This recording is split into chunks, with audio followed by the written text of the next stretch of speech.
হয়, মই বৰ্তমান উপস্থিত আছোঁ গোসাইগাঁৱৰ কচুগাঁও ঐতিহাসিক মা মহামায়া মন্দিৰ।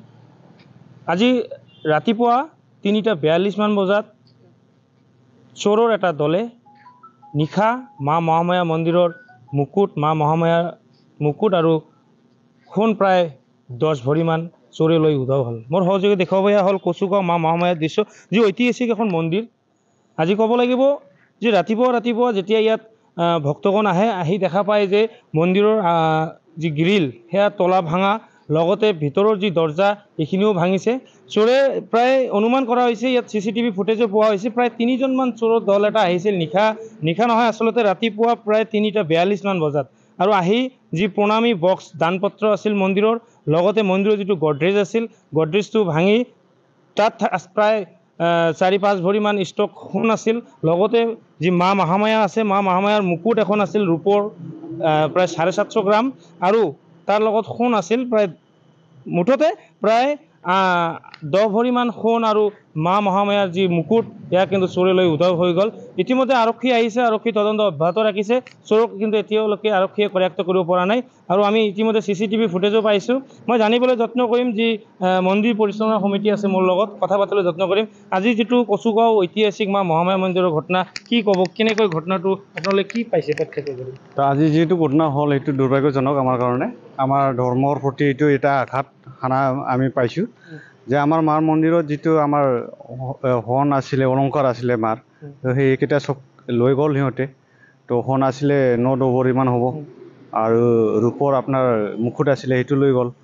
তো যিয়ে ইয়াৰ পৰা চুৰি কৰিছে, আমি CC কেমেৰাত আমি চেহেৰাটো দেখা পাইছোঁ। তো আমি পুলিচক অলৰেডি ইনফৰমেশ্যন দিয়া হ'ল, আহি তদন্ত কৰি গ'ল সিহঁতে। তো আমি আশা কৰোঁ পুলিচ প্ৰশাসনে নিজৰ কাম নিজে দায়িত্ব লৈ কৰিব। তো আমি এতিয়া আমাৰ কমিটিৰ তৰফৰ পৰা আমাৰ ৰাইজে, আমাৰ হিন্দু ধৰ্মাৱলম্বীবিলাকে আহিব, ইয়াতে আলোচনা কৰিব। লৈ যোৱাৰ ভিতৰত আপোনাৰ সোণ আৰু মাৰ অলংকাৰ যিটো আছিলে সেইখিনি, আৰু হটকেছ, কিবা আমাৰ কি আছে, আলমিৰা আছিলে এটা। আলমিৰাটো আমাৰ ওচৰত জংঘল আছে, এই জংঘলত পেলাই থৈ গ'ল সিহঁতে।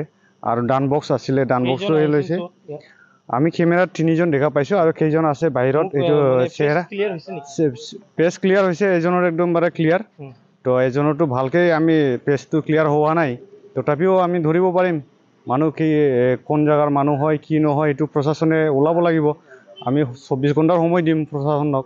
24 ঘণ্টাৰ ভিতৰত যদি সিহঁতে এৰেষ্ট কৰিব নোৱাৰে, তেনেহ'লে আমি হিন্দু ধৰ্মাৱলম্বী, যি আমাৰ হিন্দুৰ প্ৰতি আমাৰ মানুহবিলাকে আস্থা আছে, আমি চবে মিলি এটা ডিচিশ্যন ল'ম পৰৱৰ্তী পৰ্যায়ত আমি কি কৰিব পৰা যায়। ইয়াত নিশা নাইট চকীদাৰ আমি ৰাখি, নাইট চকীদাৰ আছিলে, কিন্তু নাইট চকীদাৰৰ ৰিপৰ্ট মতে সি নিজে শুই আছিলে। কিন্তু নাইট চকীদাৰৰ এটা ভুল, আমিতো তাক শুবৰ কাৰণে ইয়াতে দৰমহা দি ৰখা নাই। তো ইয়াত নাইট চকীদাৰ মানে কি, নাইটত গোটেই ৰাতি সি ইয়াতে তত্বাৱধান কৰিব লাগে, কিন্তু ইও কৰা নাই।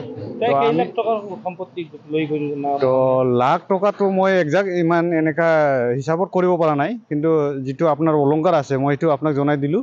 9-10 ভৰিমান সোণ হ'ব, 1.5 কিলো আপোনাৰ সোণৰ ৰূপ আছিলে, আৰু পইচা 10-12 হাজাৰ টকা এনেকৈ কেছ আছিলে।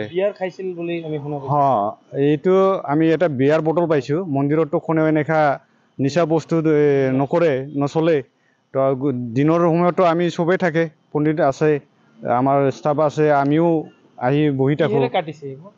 তো সেইটো যিটো আপোনাৰ থালা আছিলে, হেক্সত কাটিছে, আৰু পিছত ৰড দি ভাঙাইছে, সেইটো আমি দেখা পাইছোঁ। সেইটো ধৰিবই লাগিব 24 ঘণ্টাৰ ভিতৰত, নহ'লে আমি পৰৱৰ্তী পৰ্যায়ত আমি কি ডিচিশ্যন লৈ, কি কমিটি সিদ্ধান্ত ল'ব। ঠিক আছে।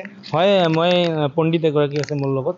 আচলতে যি ঘটনা সংঘটিত হৈ গ'ল ৰাতিপুৱা গোসাইগাঁৱত, এয়া এক দুৰ্ভাগ্যজনক। যি ঐতিহাসিক মা মহামায়া মন্দিৰ আছে, আজি প্ৰায় ইংৰাজৰ দিনৰ এই মন্দিৰটো, কিন্তু আজিৰ দিনত চুৰি কাণ্ডই কিন্তু এই উক্ত অঞ্চলত কিন্তু এক তীব্ৰ সাঞ্চল্য কৰি আছে। কিন্তু পণ্ডিত আপুনি যিহেতু এই মন্দিৰৰ পূজাৰী, কি ক'ব এই ঘটনাটো?